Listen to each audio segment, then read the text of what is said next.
জীবনে চলার পথে কত মানুষ আঘাত দিয়েছে, কত জায়গা পরিবর্তন করেছি, তারপরও শান্তি পাই নাই।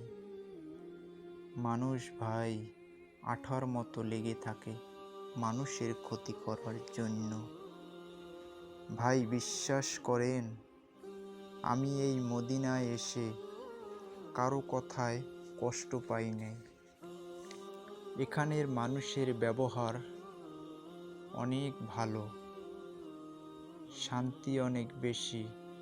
আপনি অনেক টাকা ইনকাম করতে পারেন, অনেক টাকা থাকতে পারে, কিন্তু প্রকৃত শান্তি নেই। কারণ কি জানেন? মদিনার মতো ভালোবাসার মনের মতো জায়গা আপনার নেই। আমাদের হযরত মুহাম্মদ সাল্লাল্লাহু আলাইহি ওয়াসাল্লাম মক্কা ছেড়ে মদিনায় এসেছিলেন।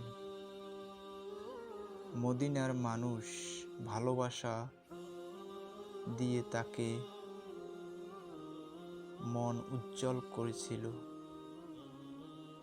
যদি ভালোবাসা পেতে চান, জীবনে একবার হলেও মদিনায় আসেন।